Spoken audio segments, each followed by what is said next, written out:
out a very concrete definition of love. My love is the commitment to wholeness, where even if I feel like I am right, if I can see that my way of going about proving my rightness to you is one that makes you feel less than, that makes you feel as though I'm holding myself above you, and I'm not actually helping you find the wholeness that God has called you to. But also, my desire for you is that you would live into the fullness of what God has for you, and I'm not all the way capable of knowing what that is. And so sometimes I have to leave the door open to the fact that where God is calling you and what wholeness demands of you might be larger than what I'm currently envisioning. Just keeping humility and love at the forefront of not only our interactions, but our communities and our ethics, I think will keep us in a pretty fruitful place. Welcome to the Liminal Living Podcast. My name is Dr. Tom Rundell, and I am the curator of conversations around here. Today's conversation is a really amazing one. I had a lot of fun with this one. Learned a lot too. Today I talk with Trey Ferguson. Trey is a pastor, a podcaster, a public theologian, and now an author of a book called Theologizin Bigger. And he is really good with words. Trey's great with words. He's done lots of tweets on Twitter, videos, essays, sermons, Bible studies, podcasts. And he's even got like the translation of the Bible going on. You see that play with word, translation, translation. That was really cool. And today we talk about his book, Theologizin Bigger. Have you ever felt like your faith tradition just stuffed you in a box and they stifled your curiosity and your ability to ask honest, authentic questions?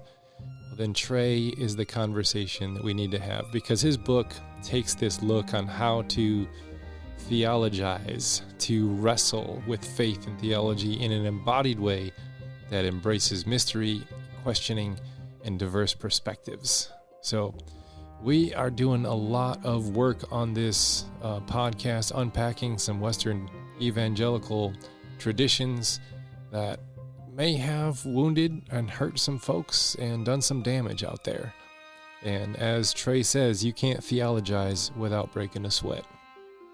And I think I broke a sweat in this podcast just thinking about some of the cool stuff he was saying. So I'm going to let you loose on this podcast conversation with my new friend, Trey Ferguson. Well, Trey Ferguson, did I get your name right? I've never heard it pronounced. Sir. I've only read it online because I've been reading your stuff and I hear your stuff. I know it's Trey, but it's Trey Ferguson. Yeah, you did fantastic, man. It's Trey Ferguson. That's me. You know, when I was doing my doctorate degree and I was in class and we were discussing, I made a fool of myself when I said, I really like to read Carl Jung. And everyone was like, who is that? And they're like, did you mean Carl Jung? I was like, I've actually never heard it pronounced. So yes, that's who I meant. And I felt like a dork. I'm glad that you shared that experience with me, because I've also never heard it pronounced, and it was definitely Carl Jung in my mind as well. So thank you. I've learned something new today. I think I may have saved you a little, but I had to learn the hard way. That's all right. You know, we're going to call that, that was substitutionary atonement. And I learned vicariously through you. You learned the hard way so that I did not have to. I like that. Yeah. Well, kind of. For your part. Yeah, well, yeah. In all honesty, that's just a picture of the love of God. You don't like it yet, but you did it because you love me. You didn't know you loved me like that, but you did right there. You acting like Jesus when it comes to mispronouncing names. So I appreciate you. I did it for you in your place.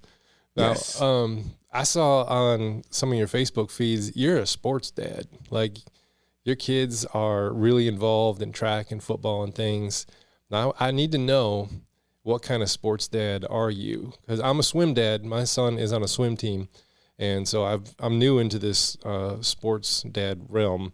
Are you the kind that is just kind of like quietly willing your child to do better out there on the field? Or are you like the kind of person that's like standing and yelling and hollering and making sure they hear you're rooting them on? I am a quietly involved parent. However, I celebrate loudly, right? So I'm not the type who's always very high and coaching on my kids when they need to do things better. I am an encourager because at the end of the day, this is a recreational activity. Even if they are excelling and going to the Junior Olympics and everything, the reason that we signed them up for this way back when is because we wanted them to be active. And so I don't want to introduce any like self-esteem issues or anything of the sort, or introduce a paradigm where they feel like they have to earn my support. And for the most part, I just show up, I'll be chilling, and I shout loudly when they're doing well and let them know that I'm proud of them when they are not doing as well, because I am proud of them. I couldn't have done any of the stuff they do. Well, that's great. I'm going to take some notes because there's a lot of loud parents around me, and I'm more of the introspective, like trying to just throwing the energies out in the world instead of my voice. Yeah, I don't even do that. Like, of course, there are times, particularly when they get to the bigger stages, like when they're in the finals in the Junior Olympics and stuff, I want them to do well. But at the end of the day, we can't always, like, my son puts a lot of pressure on himself because he's like a back-to-back national champion in a couple of different events and everything. And he always wants to go out there and set a personal record every time. And he can a lot of the times. But I'm like, brother, if it were easy to break your own personal record every single time, it wouldn't be special when you did it. So you need to understand that, like, yes, it's good to want to compete against yourself, but we can't beat up ourselves when we fail to outperform a previous version of ourselves every time. And that understanding, like seeing how my kids process their own successes and failures, drives how I try to show up at these different events, if that makes any sense. Yeah, there's a lot of wisdom in that for not just sports, but in life as well. Like, yeah, it's not about just conquering and winning and crushing the day every single time. There's times where you got to pull back, and it's times where you got to do your best, but, not kill yourself doing it. Yeah, most definitely. I've seen my son pout after winning a gold medal because he didn't beat his own record before. And Wow. there's something admirable about that because he wants to get better. He's not as concerned with beating other people as he is with improving upon himself. That's admirable. But at the same time, in those moments, I feel like I have to do more as a father to instill that it's not always about showing out every single time. Sometimes it's about being consistent, showing kindness to yourself. That even if I did my best and my best did not beat a previous best of mine, like we are still showing up and doing things that we can celebrate. I really like that. Because, we just want to keep conquering and crushing and doing better each time. But that's I think that's an impossibility. And then when our value as a person is tied to the performance that we're putting out, that can really become, our drivenness can, we can ride the hype train right off the cliff kind of a thing.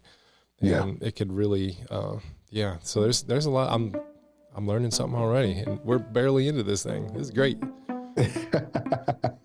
Yeah, man, I'm looking forward to this conversation. I really am.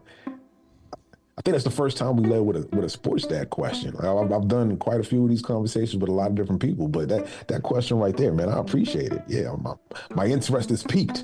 All right, cool. Well, you are a podcaster, you are a writer, author, pastor, sports dad, and you've done a lot of good stuff. You've said a lot of good things, with your life. What kind of soil did your life grow out of to get you to this place, to see the Trey that we see today? And what role did faith have in that development as a human? That's a great question. And I think it's important for me to note and acknowledge the people I come from. My father was an immigrant. He was a Jamaican citizen who was born of two other Jamaican citizens, one of which was born in Honduras, the other one in Costa Rica. And all of the stories, the obstacles that journey comes with shape part of my life. Both of my parents are and were, my father's no longer with us, but my parents are brilliant human beings, and they very much desired to see their children and excel in whatever it was they desired to do, like a lot of parents, right? But just having the example of different sorts of brilliance, because my mother's very highly educated, doctorate, working on another one right now just because, and my father, who was perfectly capable of doing all that stuff, but didn't really feel the need to prove himself in that regard. So he dropped out of high school, finished high school, went to Columbia, dropped out of Columbia, not because he wasn't capable, just because, like, hey, we do what we want. And the reason that I provide all of that information is because there is at once a model of high performance that was set before me, as well as a model of going with the flow, believing in yourself. And so that's the soil that forms me, where I don't really depend on a lot of external validation, even as I'm capable of attaining it. And when we ask the way that my faith shapes that, when it comes to my current ministry and my current witness, a lot of it is formed by that same lack of really concern for external validation. Right? And so, like in my book, there's this line where people ask me about advice when it comes to re-examining our faith and everything. And I say that the advice that I often proffer is that we have to get comfortable with being called heretics. And it's not that I believe that I'm a heretic, but I don't really care for people to police my own orthodoxy. I've done the work. I know what Orthodox Christian positions are, and I know that I'm pretty firmly within orthodoxy for the most part. But there are people who are determined to present me as less than what I actually am. And I don't concern myself with those people largely because of the soil that I grew up in, right? Wherein my mother says, if we work hard and we study hard, then we will show ourselves approved. And as my father, who says, no, you are brilliant enough on your own without anybody's stamp of approval, without anybody else's endorsement. And so those attitudes impact how I approach this journey of faith, if that makes sense. Yeah, that I really like it's like the two sides of the coin that you got from, both your parents and how you value that, and how you're then using that to just confidently speak from an authentic place. And as you said, doing the hard work to know these things, but not needing the validation of, gatekeepers to tell you if you're right or wrong all the time. I think that's right. That's pretty cool. How did you encounter the faith? Is that something that you started at an early age? Was it a part of your family, or is it something you stumbled in later? The answer is both. I've been going to church literally my entire life. I was born on a Wednesday and in church that Sunday. And I grew up in and around the Black church, not in a passive way. We were very heavily involved in church growing up. And at the same time, I was given the opportunity to come to know the faith for myself, right? Apart from what I had inherited.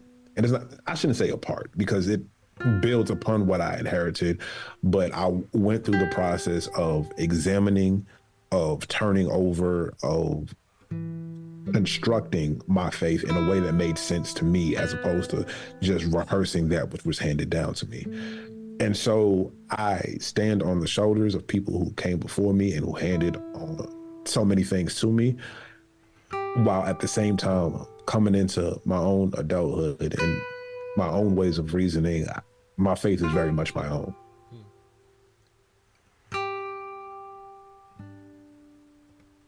When was the time where you were asking those hard questions? Was there a circumstance of life that brought that about, or was it natural curiosities in you saying, I know what I've been told, but let me look at that a little harder? Was there a time or a circumstance, or was it a slow burn?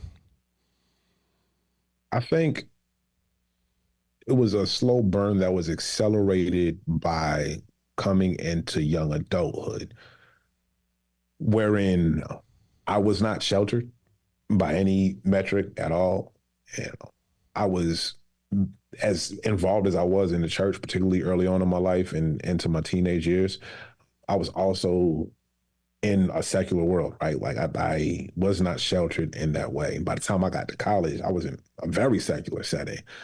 And so a lot of the presuppositions that people hold about their faith and everything were regularly challenged by what I was seeing on a regular basis, and by people who may have grown up with a certain faith system or may have grown up as reasoned agnostics and atheists, people who thought about this.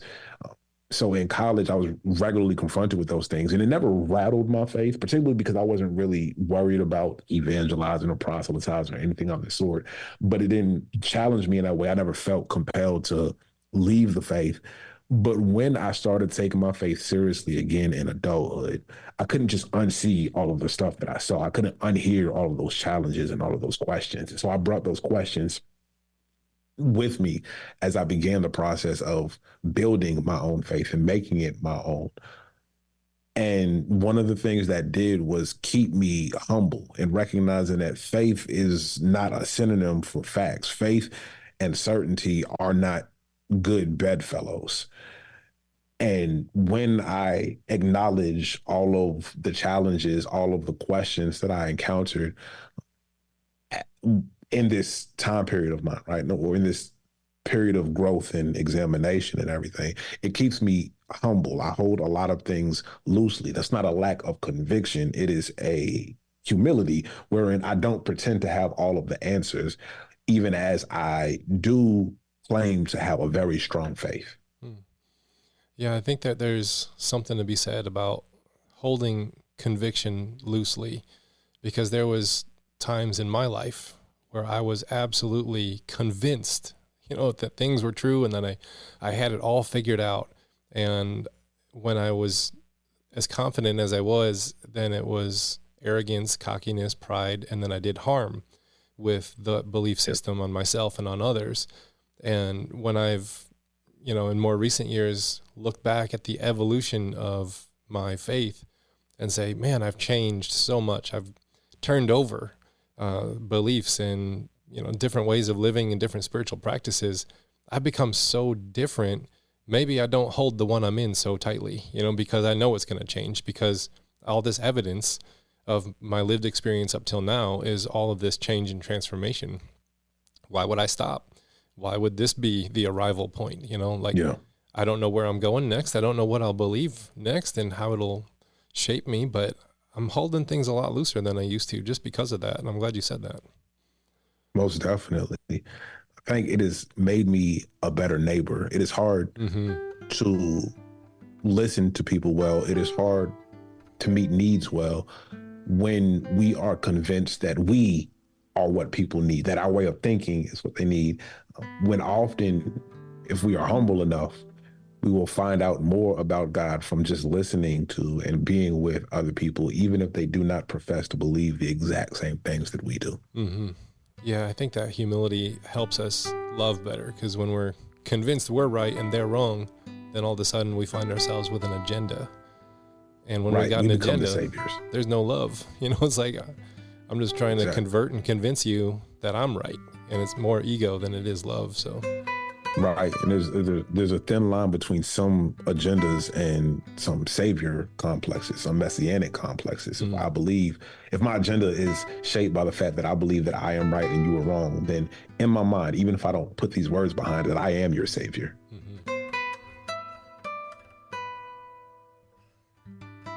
Now, you wrote a book called Theologizin Bigger, which I love. I did. I love that title. And I read a good portion of it in preparation for this, and I plan on reading the rest of this week because it was really good. And I like how right in the beginning, you're making a distinction between theologizing and theologists. And you said, I got a really great line. You said, you can study theology and become an expert, but theologizing, that's an action. You can't theologize without breaking a sweat. God, that's good. That is a good line. My question is, what does it look like to break a sweat theologizing, and how is that different than just thinking thoughts about theology? Well, I think thinking thoughts about theology is at least the very beginning of theologizing. The distinction I draw is between people who study theology as students, as opposed to people who become practitioners of the work of God talk. The word theology in and of itself means God speech, God talk. That's what the word means. And so you can go to school and study theology. You can become an expert on the God talk of people throughout history and even your contemporaries. But when it comes to doing the work of theology yourself, sometimes it's not a matter of putting that stuff out of the window. It's a matter of putting yourself in the game. it is, I guess, the closest analog I can think of. There are music critics, people who have studied enough about music and the history of music that they can talk about it intelligibly. But if you were to put an instrument in their hand, they might not be able to do anything with it. And so the difference between a music critic and a musician is often a matter of practice, of putting this thing into practice. You can talk about it. And most musicians can also talk about music pretty well. They can have the conversations that music critics have, but then they can pick up a guitar or pick up a horn or pick up some drumsticks and make some things happen based upon their own intimate knowledge of the instrument, of the medium, of the genre, all of these things, right? And so as much as I do or do not know about theology from an academic standpoint, what I'm really concerned about here is being a practitioner. Can I pick up an instrument and make something beautiful happen? Yeah. That quote from To Kill a Mockingbird comes to mind where I can't remember who is making the conversation, but she said, sometimes the Bible in the hand of one man is worse than the whiskey bottle in the hand of another. And it's like, I can definitely see that with roots in the faith that go long back to my childhood as well. People, it's like, what are you using it for? Are you using it to bolster up your ego, or are you using it to become a better human to help love other people? And I like that. But that whole, you can't theologize without breaking a sweat. I loved it. That was so good. Yeah. I got to go to see a production of Drumline Live a few weeks ago with my family. And my son is there. My son is a drummer as well. And there's this guy who was sitting in front of us who was really excited about the production because he used to be on the drum line for the Florida A&M University Marching 100. And when he learned that my son was a drummer, he kept turning around to my son and saying like, oh, practice, practice, practice. And that could be you one day. You could be up there doing these type of things. It's like practice, practice, practice. And it's true. The only way to get better at being a musician is to practice a whole lot. It is a craft. Nobody gets that good just by, well, there are some prodigies, but for the most part, no, you got to put a lot of work in. And theologizing is the same way. The more we practice, the more certain of a sound, the smoother of the sound, the more recognizable the notes that we sound will be. Right? That's what that breaking a sweat is. Yeah, I like that. For me, I've been trying to figure out like, okay, if this theology, the way that I know it in my head is true, how will I experience it? And how will it make things better? And there's been some theologies that I've just had to discard because they were just ideas and they weren't really doing anything in this world or in my life. They were just ideas that were fun to like toss around. And I got into, I was talking with a friend and he was going like this whole Calvinist versus Arminian free will versus determinism debate. And he was taking one side and his friend was on the other side and he wanted to know my opinion. And I was like, I don't know. I'm just kind of bored with the whole conversation because I don't know how that even matters to like, you know, the people who have to wake up and go to work in the morning. Like it's fun to nerd out over this stuff at home on your free time. But you know, when you have to go to work, what does it matter if we're like Calvinist versus Arminian and all this argument and debate and hot-headedness? And it's like, I don't know. I got real bored real fast with that conversation. Yeah. And I think that speaks to a very real divide between the academy and the actual like church house. There's a strain of Christianity that wants to live in the head and have these debates out when really what people need is to figure out how to live these lives that we're called to live. And it's not always as relevant as we want it to be. And there are times when I can nerd out with the rest of them, but like you said, no, what does this really have to do? Like, how is this going to impact my life? Now, I will say that there are certain theoretical discussions that do come to bear on how we shape the world, right? Like when it comes to theories of atonement, for instance, I'm largely not like, I do have a preferred one, obviously, and I'm largely non-committal. I don't think it has much of an impact except for one.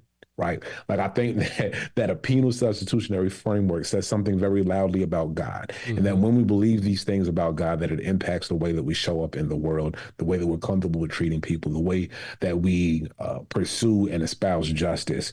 And when that happens, or like, no, we got to have this conversation. And I'm not so much interested in the debate as I am with how we frame the way that we talk about God, because I think the way that we talk about God when it comes to that actually impacts what morality itself looks like to us. Yeah. Because if God is violent, then it justifies our violence. Right. Yeah. That's one that the theology comes right down to the ground. And yes. I heard someone once say, and I can't remember who it was, maybe I'll run into it one day, but they said that you treat other people how you perceive God is treating you. You expect out of other people what you believe God expects out of you. And so, as then Tozer would say, the things that we think about God are the most important things about us. I don't know where he lands with his conversation, but in that realm there, that quote says a lot of, our views of the nature of God. And I think there's these like competing viewpoints out there, that the penal substitutionary atonement with more of like a Christus Victor or liberation theology view of the atonement, where it says two very different things about God and the nature of God. And those are the ones where theology comes down and the rubber meets the road, and we really got to have this conversation. And it's important that we understand the nature of God. We become what we worship, right? That's important to wrestle with, and I mean that in a very real way. When we call something Christ-like, or we call something godly, we're pointing to something aspirational. So if what God looks like to us, or if what Jesus is doing looks like something to us, then that is what we aspire to. It's important, like, to wrestle with that, because it's exactly what you just said in quoting, like, what we expect from God is what we expect from others, and all that stuff. No, we become what we worship. Yeah.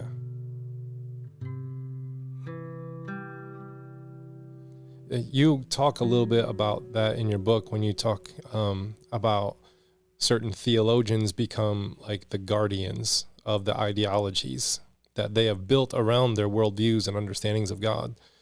And then like those walls that they build around their belief system, like they leave entire groups of people on the outside of that belief system.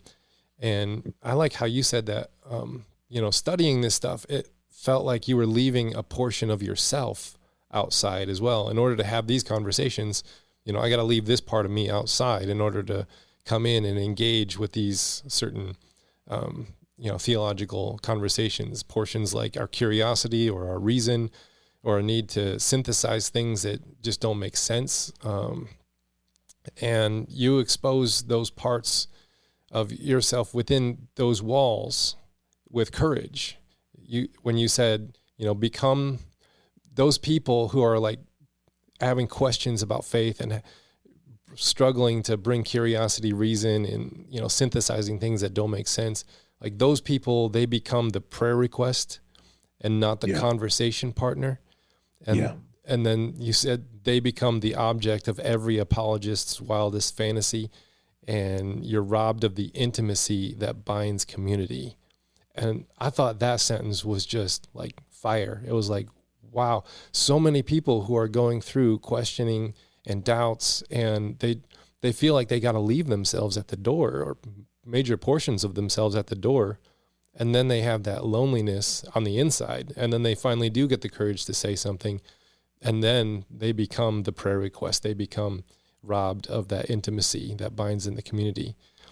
Do you think that sums up so much of the modern day shrinking of church communities in recent days? Like we're just guarding the walls so hard and fast, and people are just tired of it and just walking out? Yeah, I think that's a large part of the problem. And I think that problem is exacerbated by the church being caught off guard by modern technological advances, right? It was once much easier to remain in ideological silos.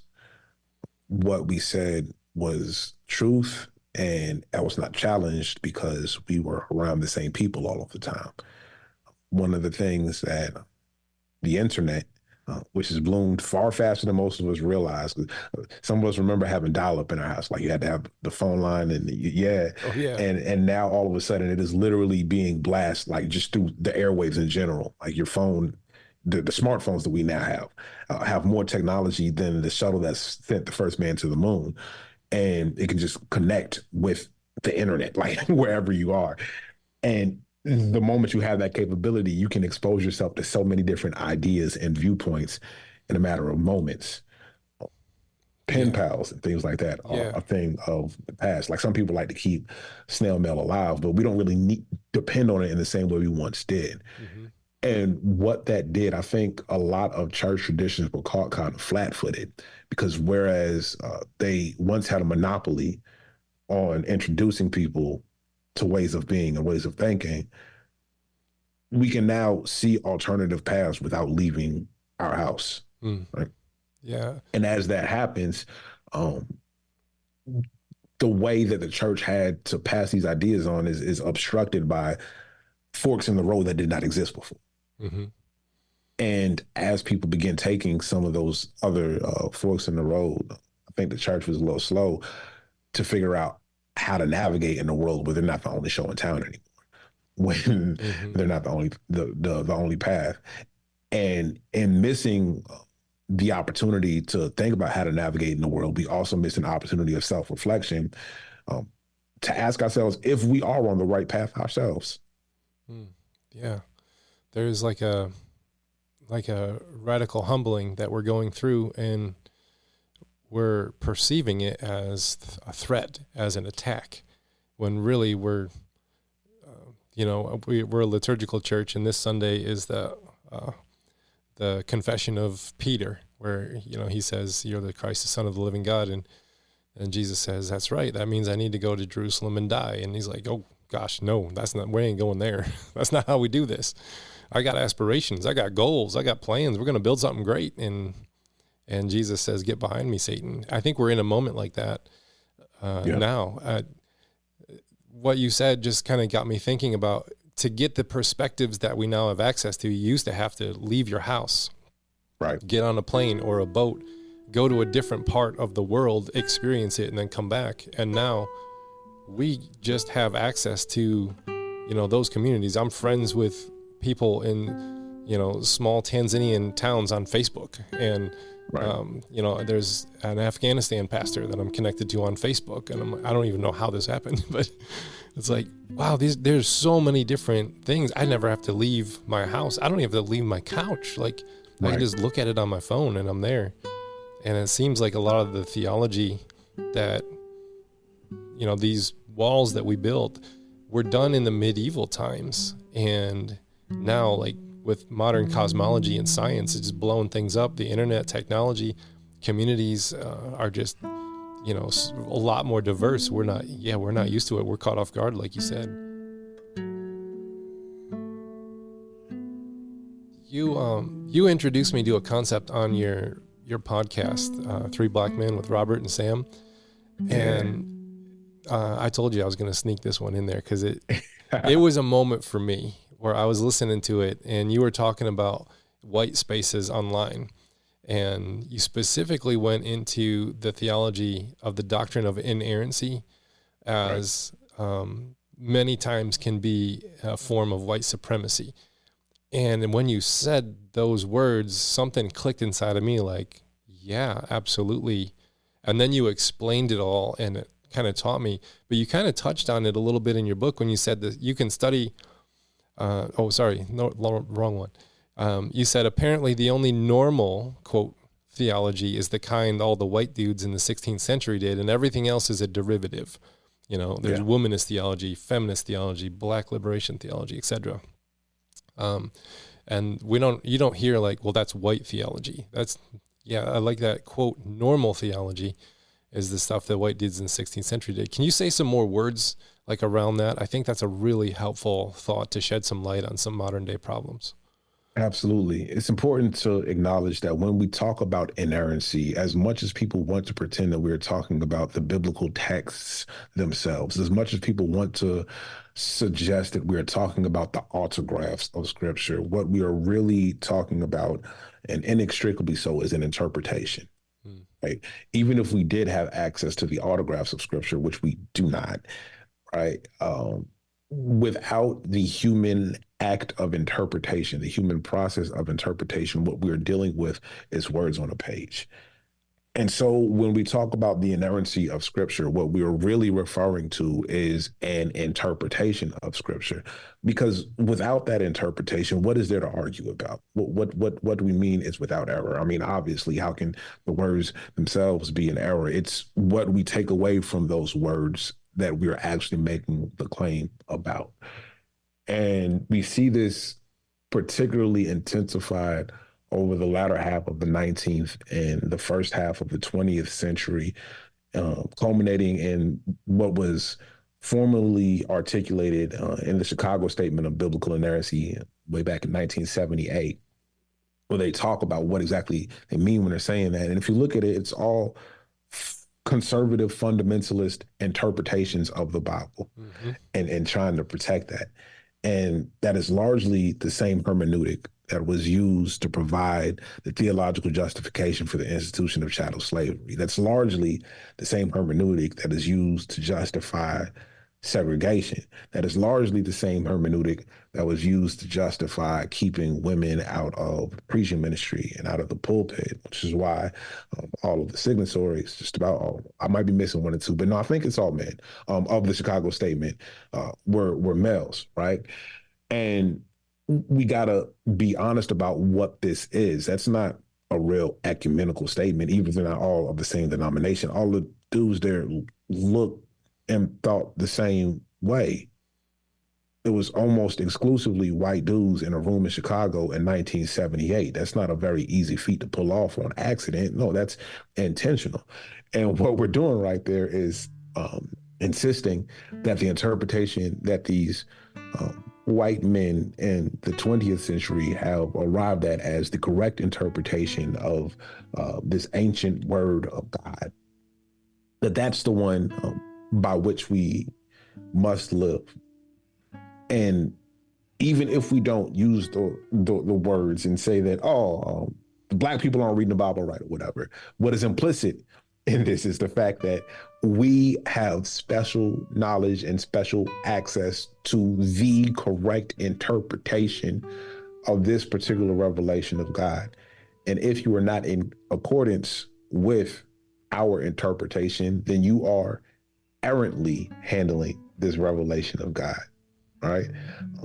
Implicit in that is the idea that any other lens through which we read these words and understand these words is somehow deficient or inferior. And I think that we need to be courageous enough to call that what it is, which is often very thinly veiled white supremacy. When you see it, you can't unsee it, kind of a thing. And right. Growing up in mainly a white suburb of Detroit that was very much separated from the Black community because, during the riots of the 60s, there was the white flight that came out of the suburbs, took all the business, all the economy, and kind of inhabited all the suburbs. And then Detroit just fell apart after that. But there was that large separation there geographically between white and Black communities growing up. I didn't have access to ideas that weren't from my own perspective. And then I would have never have thought that the way that I see the world, the way that I've been taught theology was the white version. And then there's other ones that we're going to call, normal outside of normal theology that you can entertain as like little satellites. And what I've noticed in recent years doing this work of just really trying to deconstruct the whiteness that has surrounded my world is that white Christians have spiritualized everything in the Bible, like all of the social things that Jesus talked about, all the political things that Jesus talked about, economic things. Like, we spiritualize everything because we're not as affected as the minority communities are when it comes to things like injustice. And so, the problem that's plaguing humanity is a spiritual problem of sin, which there's some truth to that, but we've spiritualized the main message of the gospel so that it has no implications in the world. And then, a liberationist theologian steps up and says, actually, I think the cross says, more of these thoughts. And we're like, yeah, but that doesn't take care of the main problem of, original sin, and you got to pray the prayer and get on the right side of God. Yeah. And then on the other side of that, you can talk your theologies, but that's the entryway. That's the gateway to come in to talk theology. You're not allowed to centralize your understandings and your beliefs and your experience. You have to first buy into our spiritualized versions of them, and then you can talk about those things, and we'll probably still shout you down. Yeah, it's a very impressive sleight of hand. And I don't mean that sarcastically. I'm legitimately impressed by how insidious a lot of this stuff is, right? Because one of the interesting things, I have conversations publicly about theological topics fairly regularly. I'm a public theologian as part of the job, and because I do it on social media, there's a bit of dialogue where sometimes maybe we prefer monologue, but it's part of the job in the way I've chosen to do it. But people often correct me when I speak of death in the Bible, right? Because one of the things that people who view salvation as one thing, they say, oh, the wages of sin is death, and so penal substitution is true. And I said, beloved, have you considered the fact that everybody dies? Like, maybe if we look at the Bible, we have, let's say, Enoch, Methuselah, Melchizedek and Elijah, who do not die. Like, we don't have their deaths recorded, but it's pretty much given that everybody dies. We're already paying the wages of sin. They say, no, but this is talking about spiritual death. I'm like, what? There it is. Show me that. Because before you're saying that everything had to be found in scripture, you just made that up, right? And it's a very insidious thing where now all of a sudden, like, what does spiritual death look like? No, like, we've literally been dying. According to the actual Bible, we have reason to believe that Adam wasn't supposed to die. That dying was a penalty that they paid for not doing things the way that God wanted, right? And now, no, spiritual death is what we need to worry about. Like, no, as a matter of fact, because Jesus didn't encounter a spiritual resurrection. It was a physical resurrection, according to the Bible. Let's put that back together. And there are so many ways that we do this thing where we, like you said, we spiritualize everything to avoid some of the harder implications of some of these stories. Because what does it mean if God actually doesn't want us to die? It's hard for us to wrap our minds around. Right. Well, that's what the Bible is saying. And the implications of understanding these things in a different lens are often really tough for us to wrestle with. That's why I think we have lines like, the message of the cross is foolishness to the wise of the world, but to us who are being saved, it is the power, right? Like, there's all these things that, like, oh no, some of this stuff sounds crazy. It absolutely sounds crazy, but that is what is being communicated without over spiritualizing everything,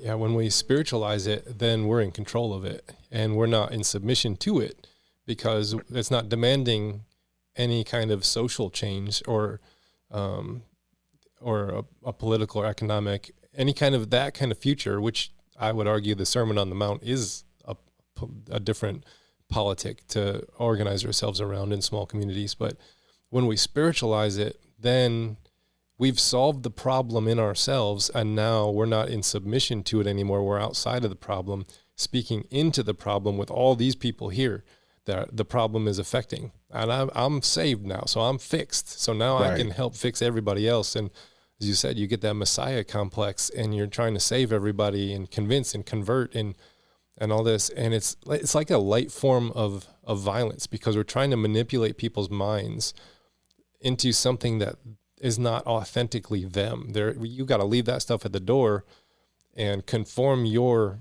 whole pattern of living into and thinking into my way in order to be in these doors. And I think the sneakiest part about it is that if we're honest, I think we all do a bit of spiritualizing, right? Like myself as well. Yeah. But we all selectively spiritualize, right? There's this thing where people insist that Jesus was being figurative and talking about spiritual riches when Jesus speaks against things like wealth, even though Jesus says that it's easier for a camel to pass through the eye of a needle than it is for a rich man to enter the kingdom of heaven. He's speaking about spiritual stuff, right? But then we're entirely convinced that Jesus was being very literal when he speaks of hell or Gehenna or Hades or whatever, about this fiery state that exists in eternity in which people are punished for their deeds on earth. What we spiritualize and what we literalize is always a selective process. What I think we often miss is an opportunity to examine what it says about us when we make the choices about what to spiritualize and what we are going to read and interpret literally. Mm-hmm. And you go there too. It's not just, you're not just switching places and saying, and now I hold the truth and now everyone come to me. You're committed to holding a non-polarized space between the questioners and the guardians. And you said you're serving the church in a way that encourages the guardians to explore the wide world of questions, and committed to showing up in the world in a way that encourages the questioners to entertain the possibility that some of what they seek might be found among the guardians. I thought that was really, really wise, because we can become the neo version of the thing that we have left. And all of a sudden we're the same person. We're just fighting with, we're fighting in the same way. We're using the same violence and hatred and demanding conformity, but we're just switched our ideologies out. And you're committed to not doing that. Do you have any tools that help you discern what to discard and what to hold tightly to? Any ideas around that? No, I'm joking. I guess for me, the two things are humility and love, right? Mm-hmm. So humility is what I lean on to try to avoid becoming that harmful agent who thinks that I must have all of the answers, right? And then love, the other one, and I have a very concrete definition of love. My love is the commitment to wholeness, where even if I feel like I am right, if I can see that my way of going about proving my rightness to you is one that makes you feel less than, that makes you feel as though I'm holding myself above you, and I'm not actually helping you find the wholeness that God has called you to, right? Mm. And so when it comes to that balancing act of, as you were referred to it, trying to stay away from the polarization of these things, it's the humility of recognizing that as much work as I've put in, as serious as a thinker, as some people regard me as, there's still so much more that I have to learn about creation, about the Creator, about other people, and from other people, that keeps me from getting too high. But also my desire for you is that you would live into the fullness of what God has for you. And I'm not all the way capable of knowing what that is. And so sometimes I have to leave the door open to the fact that where God is calling you and what wholeness demands of you might be larger than what I am currently envisioning, right? So just keeping humility and love at the forefront of not only our interactions, but our communities and our ethics, I think will keep us in a pretty fruitful place. Yeah. Like I got this image in my mind of like rehumanizing the faith. Yes. Like we're dealing with human people that have stories that are like, they're absolutely unique in the ways that they think and the things that they value and how they've been shaped. And to have the arrogance to think, I know exactly where you need to land. Let me help you get there with everything that's in my head. Now that I say that out loud, like that's how I used to hold my faith.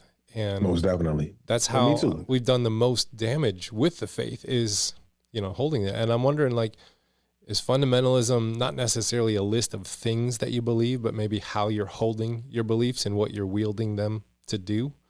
Absolutely. It's funny, as you continue reading through my book, you get to a chapter called "We Got to Have a Talk About Deconstruction." And my argument there is that many people take the same posture they had within the church outside of the church, to leave the creeds behind, but to keep the attitude behind. And it's that, like you said, the way that we hold those things, that is the problem, at least as much as, if not more so, than the things that we actually believe or the things that we're actually holding. How we hold them is sometimes more harmful than what we're actually holding, right? I'll put it like this. Fire is not inherently bad, right? Like heating a pot is a good thing. But if we hold the pot on the hard part, like that's where the harm comes in, right? And so learning how to navigate around things that are potentially dangerous in a way that is not only safe, but fruitful for our communities is going to be helpful. But if we don't learn how to safely navigate these things, or how to humbly navigate them, or how to handle it in love, it doesn't matter if we are conservative, fundamentalist Christians, or we are progressive agnostics or atheists or anti-theist. If we hold things the wrong way, we will always harm ourselves and other people when we attempt to engage in communal activities with them. Yeah, and holding those beliefs I don't remember if we had that conversation before I hit record or after, but we're talking about holding things a little bit lighter, a little bit more open-handed. And it's really hard to, swing a sword if it's just resting in your hand, Right. But as soon as you grip down on it and you've taken the stance of, this is now my weapon. And I don't think that's what Paul meant when he said, this is the sword of the Spirit, Right. So, right. Yeah. You paint this beautiful picture of Pentecost as the antithesis of the Tower of Babel. And I got a longer quote here, so bear with me, but I got to read it all because all of it was good. You said the miracle of God is not that the people of the nations would all understand the same language. It is not that their differences of language, perspective, and understanding were erased in order that one objective presentation might become the standard by which all others fall short. The miracle of the Holy Spirit enabled those who had walked with Jesus to speak in different languages they had not known before. The Spirit of God did not direct the world to conform to the language of the disciples. The Spirit of God directs the disciples to bring forth the truth of God in ways that can be readily grasped by those in need of it. I think that's my favorite quote so far in the book. And there's like this desire of Western evangelicalism to make uniform, objective, spiritual understandings of the faith instead of this whole many tribes, many nations, many tongues that is repeated in Scripture multiple times. And it seems to have robbed us of this valuable perspective of the voices on the margins. Can theologizing be an antidote for the polarity that we're experiencing today? And I want to know, if so, how? Yeah, if it's done properly, theologizing will always be an antidote to that level of polarity, because theologizing solo, it's gonna get you in some hot water. That's the problem. Theologizing in community is where we get to put our God talking conversations with other people who are having God talking maybe different dialects, right? Theologizing is largely about having these conversations with people and letting their views, their understandings shape and inform ours, so we have a more full picture of God. One of the wonderful things about languages, about what had to have happened in that upper room at Pentecost, is that languages are more so than mathematics. There are not one-to-one equivalence between everything in a language. What a language encodes, what it tells you, is what is valued in a society or in a culture, right? So in Middle Eastern language, you won't have so many words for pig because they don't eat pork in the same way that we do. They don't have bacon, pork chop, ham, and all that stuff because they're not really eating all of that stuff. You can tell a bit about a culture by what their language prioritizes, meaning that when the Holy Spirit descended on that room and the truth of God, the gospel, was communicated in all of these different languages, was saying different stuff, but the same thing at the same time, right? So if Jesus is the bread of life here, but you live in a world or a climate or a society in which bread is not a staple of your diet, then Jesus is going to be something else. Maybe the yam of life. Maybe Jesus is the rice of life. Maybe, and it's not going to make sense to everybody, but Jesus makes himself known to people as they need to hear the word and the truth of God. And so theologizing is the process by which we recognize things like this in the Bible, because the Bible doesn't always say that, but that's the actual implication of what it means that people spoke in new languages by the power of the Holy Spirit. It means that the truth of God is then translated in ways that there's no one-to-one equivalent. The truth remains the same, even as the words and the languages and the pictures change around it. And so theologizing is definitely the antidote to this project of, basically, it's a colonial project of forcing assimilation and uniformity where diversity is prized in the kingdom. Yeah. I've said before that the way that I learned evangelism as an evangelical growing up was really more like theological colonialism. Yes. I'm trying to implant my ideas into your head and implant my culture and my belief systems and everything into your brain so that you'll be like me. Yes. And that's not what that's about. It's like meeting people where they are, discerning what they need in this moment, and then, like, if you're capable, like, doing something about it. Like that seems to be, we have a fund at our church that helps our community if they're low on funds and they need help with the electric or rent or something. And, the people, when they come to receive the checks, they always feel so bad about themselves. And they're like, well, we're going to be here at church on Sunday. We're going to put our lives back together. And it's like, I just say it out loud with them. I'm like, that is not a condition of you receiving this help. You do not have to be here on a Sunday.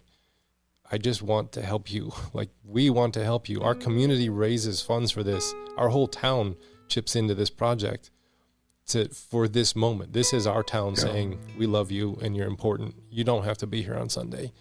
And, like, the weight that is lifted off the person in that moment is, like, palpable. You can see it, like their shoulders go back up or something. Wow.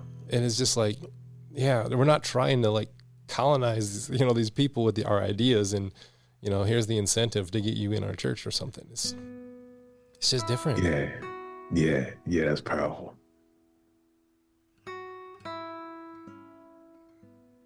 You said that how'd you put it? What we see in a language says a lot about the culture that uses that language. I summarized because I couldn't remember the exact words. And I just had a conversation with a scientist philosopher last week that was really fun. And we were talking about how Western cultures learn nouns and Eastern cultures learn verbs. Mm-hmm. And the Western cultures that are more colonial and capitalistic view everything as dead material to be used for my gain. It's a noun. Wow. It's a thing. It's something that I have to make use of. And that's like a form of, colonial capitalism where it's like, can I use this? A tree. You're looking at a tree. It's not a thing of beauty. It's like, how much lumber can I get out of that thing? It's a noun. Whereas a lot of the Eastern cultures learn verbs first. And I don't know how that plays out in the Eastern culture, but that shows you just how much of a divide there is just even between Western and Eastern thought about what we're going to learn first and why we're learning them, that we're more looking at how do we use this world for our benefit, or like how can we ask a better question of how can we be a part of the ecosystem, the economy, ecology, and neighborhood in a way that is beneficial to the whole ecosystem. And I'm talking money, politics, religion, and sociology at this point, and ecology, plants and animals and things. And that one's harder to see when everything's a noun for you. Yeah. What do you think about that? Yeah, I think that's really real, right? Even just the way that we use language, just as a matter of communicating. The thing about verbs is that they're actions, right? It's participation alongside of, whereas nouns are necessarily matters of objectification and subject. Like, right? Objects and subjects is how that goes about. And so it makes sense whether we prioritize the reality of participation or we prioritize the paradigm of subjecting things and objectifying things, you know? Yeah.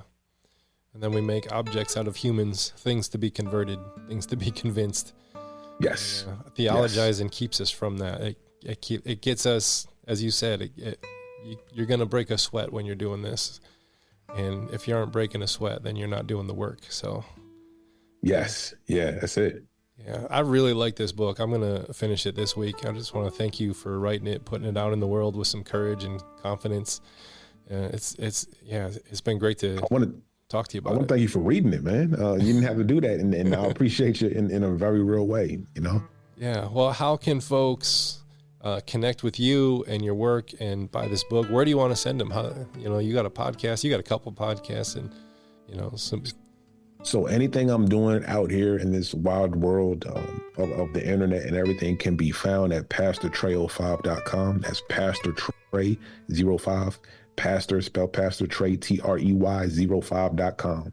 Pastor Trey 05, where you can find all of my social media handles linked, whether that's Twitter, never calling the X, Instagram, Facebook.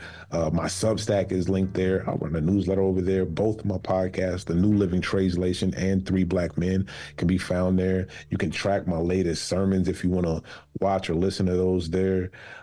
You can go and find out all the various places you can buy my book, Amazon, Barnes & Noble, all the places. Anything you want to do. If you want to reach out to me, just contact form there. I do check. Matter of fact, that's how you got in contact with me. Yep. So we are checking out on a regular basis. So anything you want to find out about me, anything you want to check out of mine can be found at pastortrey05.com. I'll make sure to put that down in the notes so people can just go down there and click on it. So that'll be good. Wonderful. All right. Well, Trey, thank you so much for coming on the podcast. It's just been a joy talking with you today. I appreciate you having me. This has been a blessing. Well, thank you so much for listening to the Liminal Living podcast. This conversation, I hope, helped shape your brain a little bit. I hope it helped expand your view of what theology is and how to theologize in a public setting. It definitely did that for me, and I had a lot of fun with this conversation. Next week, we talk with New York Times bestselling author Matthew Paul Turner, who has released a new children's book that will blow your mind. It says it's for kids, but really, I think he's writing to me. And you're going to love that conversation. That comes out next week. Until then, have fun wandering in liminal places. Peace out.